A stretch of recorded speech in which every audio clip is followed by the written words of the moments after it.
Greetings, wisdom seekers of the higher path. Welcome once again to this sacred channel where the silent ones speak loudest, where mystery is not an enemy but a divine companion, and where what you sense matters far more than what you say. You did not stumble here. You were drawn because something within you already knows. And that is the focus of this message. This is not just a video. It is an echo of recognition meant for those whose steps have always felt watched by unseen eyes, whose words echo before they speak them, and whose presence alone changes rooms. You have been whispered about, judged unfairly, and misunderstood, not for what you say, but for what you carry without uttering a single word. Some may call it intuition, others may say you're empathic, but those who walk with sacred vision understand the deeper truth. You are among the chosen, the hidden, the encoded. You walk with divine instruction, written not in ink, but in spirit. People can't stop talking about you, not because you speak loudly, but because you speak volumes in silence. And when they say you know more than you let on, they're not wrong. They're simply not ready to know why. Stay with me as we delve into layers of perception others ignore. And before we travel any deeper, consider subscribing. Not just to a channel, but to a journey.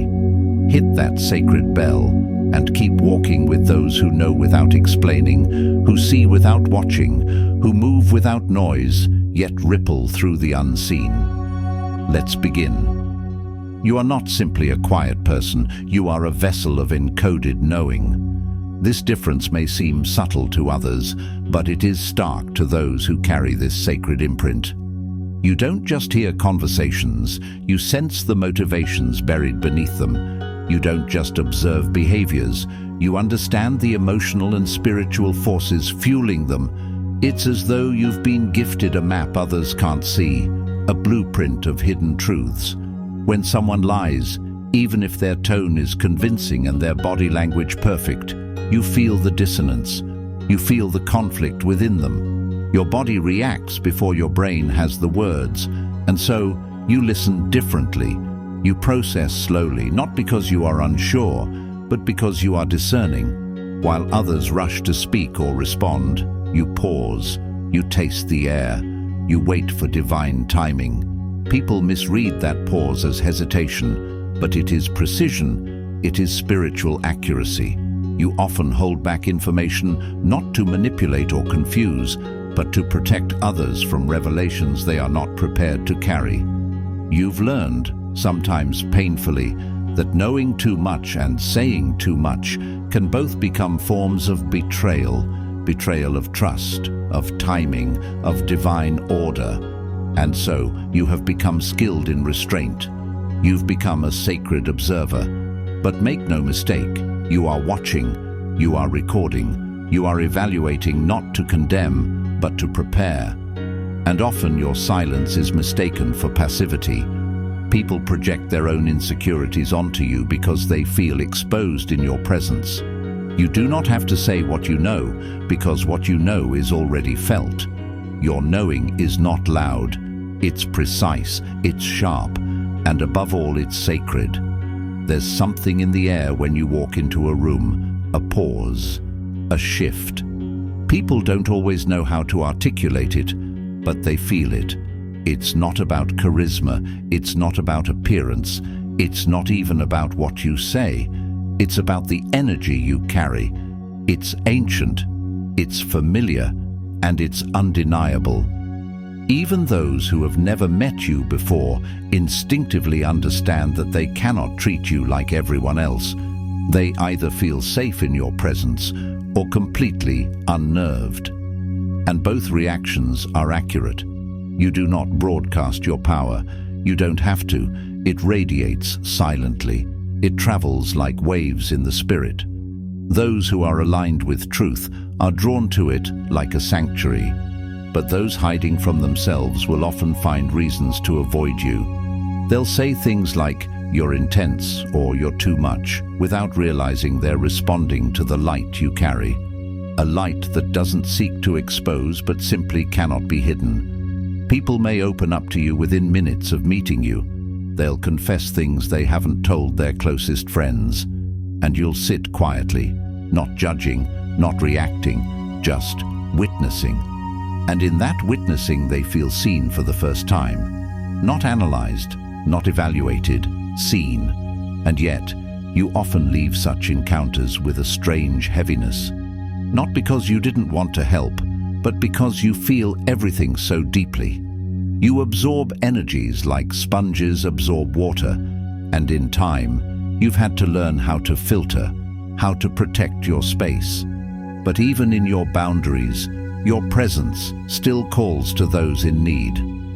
You are a spiritual lantern keeper. You don't chase attention, but attention finds you. You don't offer answers, but your very being becomes an answer for someone. They may not be able to explain it, but they will never forget how you made them feel. You've likely noticed how often people avoid looking you in the eye, not because they dislike you, but because your eyes carry a language they don't speak. There is a decoding ability behind your gaze, an unspoken awareness that reads the soul instead of the surface. And that unnerves people. They say things like, "You look right through me," or "I feel naked when you stare." But what they're really sensing is a mirror, not a physical reflection, but a soul reflection. Your eyes don't just see. They strip away masks, illusions, and pretenses, and you've learned over time to soften that gaze, to dim the light just enough so that others aren't burned by it. You've learned that it's not always safe to see everything, that sometimes pretending not to notice protects both you and the other person. Because when you see someone's lie, their pain, their jealousy, their fear, and they're not ready to face it, your knowing becomes a threat. Not because you're dangerous, but because truth always feels dangerous to those not ready for it. And so, you walk this fine line. You carry your knowing like a fragile treasure. You learn when to look directly and when to glance sideways. You learn how to see without being seen. And in that you develop what many would call a gift. But what you know is a burden as well. Because to see truth is also to carry it. And the truths you carry are not small. They are often soul-deep revelations. You look at someone and you feel the ache they haven't named. You sense the betrayal they're hiding. You know the answer to the question they haven't yet asked. And it's not arrogance, it's not assumption, it's discernment. Spirit-given, spirit-governed, spirit-anchored. And yet, you don't always speak it, because you've learned that clarity given too soon becomes cruelty. And timing is sacred. You wait, you listen, and sometimes you say nothing, because silence, in its purity, is a form of mercy. There have been countless moments where you've held back what you knew, not because you were unsure, but because you were instructed to wait. That inner pull, that spiritual restraint, it's a discipline most people don't understand. They think speaking truth is always the highest path, but you've learned, through pain and experience, that truth outside of divine timing is destructive. You can feel when someone is on the edge of revelation, and you know that one word from you could push them over. But if they're not ready to land on solid ground, they'll fall apart instead. And so you hold the tension. You carry truths like sealed scrolls inside your spirit, waiting for the spirit to unseal them. This makes you seem mysterious, distant, even arrogant to some. But you know the cost of premature revelation. You know that truth is not a performance, it's a sacred flame, and those who carry it must guard it carefully. Sometimes you feel the urge to speak burning in your chest, but you hear that quiet command, "Not yet," and you obey. Not because you're fearful, but because you are aligned. You've learned that every piece of wisdom has a season, and not everyone is your assignment. Some people ask questions they don't want real answers to. Some want validation, not transformation. And so you remain still. You let your presence speak instead. You let your spirit be the sermon. And in your restraint, there is thunder. Because people can feel that you know more. They feel the weight of your silence, and it haunts them, not because you're hiding something, but because the truth you carry reminds them of what they've been avoiding. You are not just a knower, you are a guardian of divine timing, and that is a responsibility very few understand. You've mastered the art of invisibility, not by becoming less, but by knowing when to withhold your full essence. You walk among crowds with the energy of a lighthouse cloaked in fog. You are not hiding because you're afraid. You are veiled because you're assigned. You've learned how to shrink your light just enough to pass undetected when needed, not to dim yourself permanently, but to protect sacred energy from being misused by those who are not equipped to handle it. You've realized that not everyone deserves access to your depth. There was a time when you spoke freely, when you shared your insights openly, but life taught you that your transparency can attract the wrong kind of attention. It can invite envy, resistance, manipulation. So you became strategic. You still carry the fire, but you've learned to contain it. You've become a spiritual chameleon, not to deceive, but to fulfill purpose without distraction. You don't reveal all that you are unless it's required by divine instruction. And when you do reveal, it's never for applause, it's for alignment. Those who've encountered your full presence, even briefly, often feel it lingering long after. You don't need constant visibility to have lasting impact. In fact, your anonymity often amplifies your authority. You've become a master of quiet influence. You enter places not to be seen, but to observe, to assess, to adjust the energetic temperature without a single word. You've learned to move like wind, felt but unseen. And in doing so, you preserve your essence. You've stopped chasing opportunities and started magnetizing assignments. You don't ask to be included because you understand that when the time is right, the doors won't just open, they will recognize you. That's the difference between promotion and divine placement. You no longer hunger for platforms because your spirit is the platform. You are your own sanctuary, and the ones who are meant to find you will. Even if they don't know why, they will feel called to your frequency. And that frequency is what guides your steps. Not popularity, not recognition, not validation, but divine instruction. And so, your camouflage is not weakness, it's power refined, it's light disciplined, it's glory concealed until the appointed hour. There's a strange familiarity in the way people react to you. They meet you for the first time and speak as if you've known each other in another world, another time, another realm. They say things like, "You feel familiar," "I feel like I've known you forever," or even, "You remind me of something I can't explain." These are not random comments. They are echoes of soul recognition. You are not just a human body walking through time. You are a soul that has crossed dimensions, incarnated wisdom, and carried contracts older than your current memory. And even though you may not recall all the details consciously, your spirit remembers. That remembrance radiates from you. It sings in your vibration, and people respond to it without understanding why.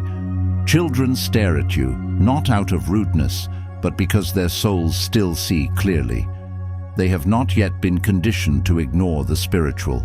Animals curl up beside you because they sense your peace, your gentleness, your truth. They trust what is unspoken. And you? You often feel like you're living a double life, one foot in the physical world, the other in the unseen. You've always known you were different, even when you couldn't articulate it. You've felt the pull of destiny long before you had language for purpose.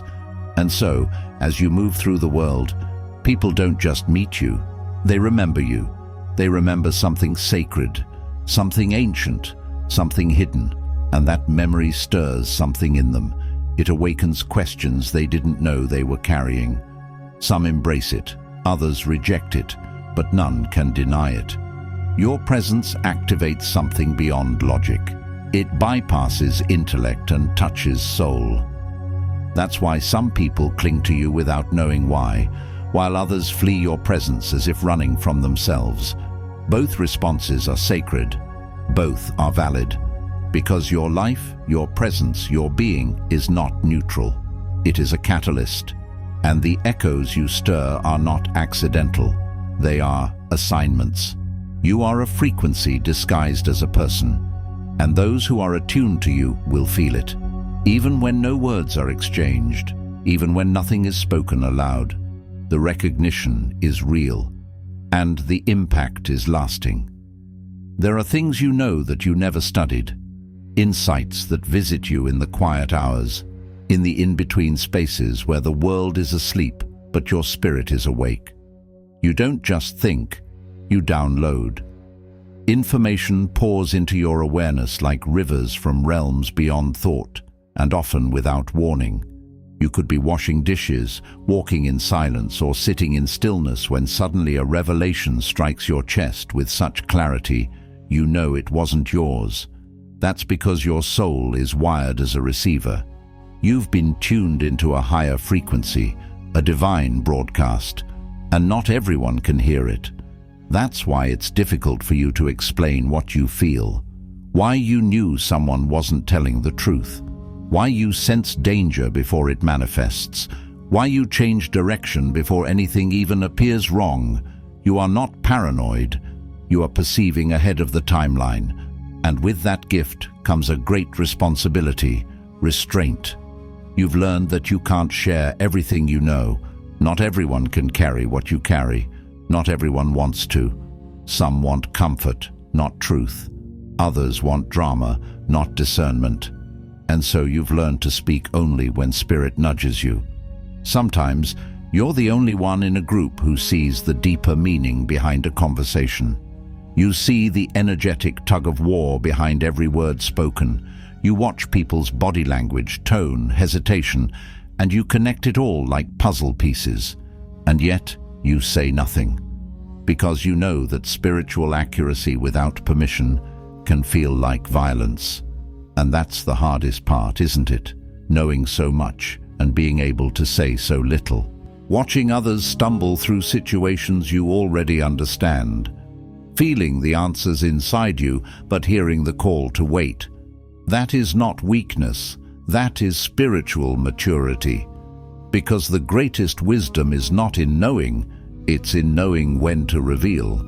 And more often than not, your silence speaks with more authority than your words ever could. Your knowing is not for show, it is for sacred service. And that's why people feel unsettled around you. They sense you're holding something, and they're right. You are holding a universe within. There's a rare, unspoken vibration that lives in your presence, a strange duality that confuses people. You are soft, yet immovable. Gentle, yet unshakable. You don't shout to be heard, yet your silence often says more than any lecture. You've walked through fire, but your skin doesn't show the burn. You've been through wars most people couldn't survive, and yet you walk in peace, not because life was easy, but because your spirit chose evolution. There is a tension inside you that people can't explain, a holiness wrapped in mystery. You are not here to fit in. You never were. That's why the rooms you enter either elevate or expose people. You shift dynamics by your very presence. Some feel liberated in your company, others feel confronted. But it's never personal. You don't force anything. You simply are. You carry the kind of clarity that exposes hidden agendas. You carry the kind of light that makes shadows squirm. That's why you've been misread your whole life, accused of arrogance when you were merely anchored, judged as distant when you were actually discerning, labeled as too serious when you were simply sacred. And the truth is, you were never meant to be understood by everyone. Your path is not paved by validation, it's carved by obedience. Every season of silence, Every misunderstood moment, every room that rejected you was part of the shaping. You were never meant to perform. You were meant to embody. And so you walk differently. You carry yourself like a question that cannot be answered quickly. People may spend years trying to figure you out and still never arrive at the full picture. And that is by design. You are not a chapter. You are a living scripture. And the more people try to define you, the more they realize you were never meant to be contained. Chosen ones, this message is not a revelation, it's a confirmation. You are not crazy. You are not imagining it. You are not too quiet, too sensitive, or too intense. You are encoded with divine perception, and the world around you feels that even when it cannot explain it. You've been spoken about, misunderstood, and even envied, not because of what you do, but because of what you are. And it's time to stop apologizing for that. You were made this way on purpose, for purpose. The whispers behind your back are echoes of spiritual recognition. Let them talk, let them wonder, let them try to figure you out. They're only proving what you already know. You walk with a knowing they can't name. Your silence is not empty, it is sacred. Your restraint is not weakness, it is divine calibration. Your presence is not ordinary, it is a mirror, a message, a ministry. And if they can't handle your light, let them stay in the shadows. You didn't come here to be explained. You came here to be a living mystery of heaven's wisdom walking the earth. So keep moving in quiet obedience. Keep carrying what you know without seeking applause. Heaven knows. And that is enough. Until we meet again, stay anchored in truth, cloaked in peace, and governed by the whispers of the Spirit. This path is not for the many, it is for the marked. And if you've made it this far, you are already among the chosen. Subscribe now, not just for more content, but for more confirmation. Because here, we don't just speak, we unveil. We don't just watch, we witness. We don't just exist, we awaken. Let the world hear noise, but let your silence continue to shake the unseen.